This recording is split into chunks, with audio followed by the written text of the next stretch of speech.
Hello and welcome back. Thanks for watching. It sure didn't take long for the inflatable gimp Brian Stelter and his hate-filled projecting demagogue to use this horrendous attack as a weapon against his business and political opponents. First, let me just say that what that demon did is unforgivable. I cannot even begin to fathom how someone could do what he did, or how someone could use such a horrible attack as a weapon against people that they disagree with on political issues. Sure, I've blamed the media for past attacks, but only as a demonstration of absurdity to show how absurd this exact behavior by the Democrat media is. Or basically, it's different when I do it. The point is, they never hold themselves to the standards that they literally hold everyone they disagree with to. Let's be clear. The stuff Tucker and Laura Ingraham say every night, it could be written by white supremacists very often. There's a section of this manifesto where the shooter starts talking about, people always say diversity is strength. How is it strength? I could hear it in Tucker's voice. Wait. So if you question the inherent strength of diversity,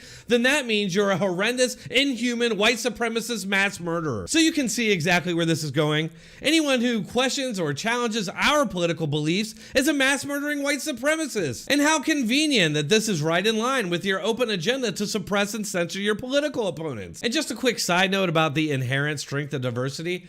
If that's the case, then why are the NBA and NFL mostly black players? Is it because diversity is our strength? Or is it because all the best players happen to be black? And when you do see outrage over diversity in those leagues, it's because they want it to be even less diverse than it already is. If the NFL and the NBA were more diverse, would the level of play be as high? No, it wouldn't be. But yeah, questioning diversity as an inherent strength is definitely something only a murderous psychopath Nazi would do. Far be it from me to question the wildly partisan rantings of a guy who wrote a book suggesting that white people are literally trying to hunt down all black people. Not to mention spreading Michael Brown conspiracy theories that have been debunked since 2012, which I'm sure hasn't incited anything at all. I'm going through the rest of this clip next, but first give me just a moment to tell you about this free coin offer from Noble Gold. All right, folks, now it's time to set goals for the next cycle of inflation. This way, you're always moving forward and growing, making money, not losing it. Just imagine having more freedom and having more fun. Start a gold IRA with Noble Gold right now and fight inflation. And this month, for every IRA above 20K, you'll get an incredible 3-ounce silver American Virtue coin,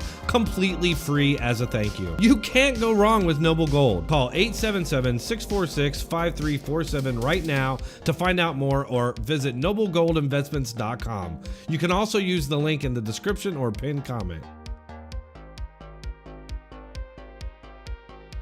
He says this all the time, right?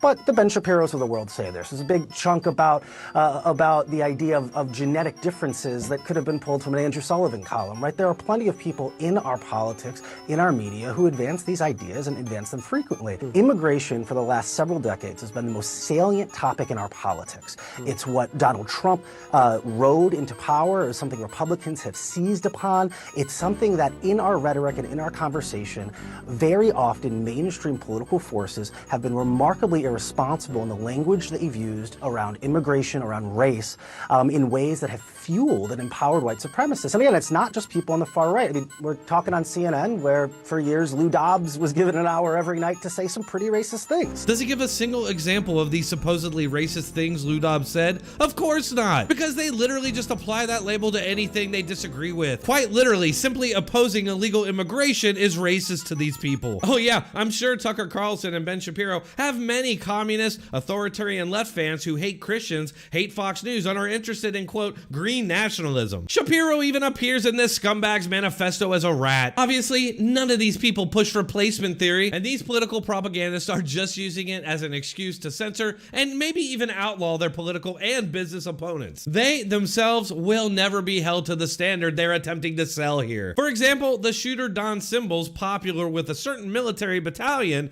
that CNN, the media, and Democrats are particular fans of. And just to get ahead of the fact checkers on this one, no, the black sun is not a Ukrainian symbol, but it's most definitely a Nazi symbol that is also used by a Ukrainian army battalion. I know, this fact is currently attacked as pro-Putin propaganda in the current environment, but not long ago it was widely reported. Now, if we use CNN standards, this would mean that these two guys aren't just Nazi supporters, but they share beliefs with the mass shooter. I guess this means they're going to be taken off the air right away.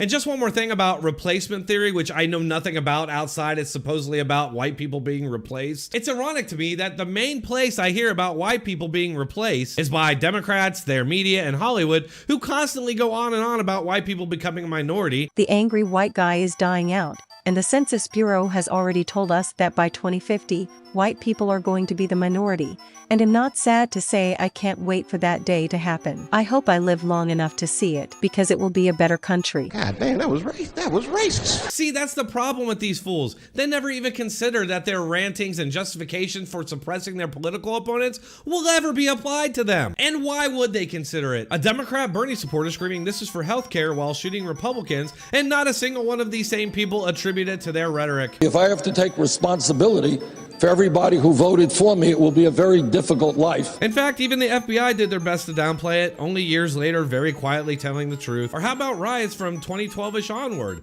many of which started based on disinformation and rhetoric from the media. But do they get held to this standard? Nope. Two black nationalists with social media profiles filled with anti-white rhetoric, common in CRT-derived curriculum, and one a fan of NBC News, in less than a year target white people. But these stories are treated as random events with no clue about motivations. And while he was far too busy for Waukesha, suddenly the standards have changed apparently. All right, folks, that's all I have for this one. Thanks for watching. Please hit that like button, share, and subscribe. Then leave a comment to let us all know what you think.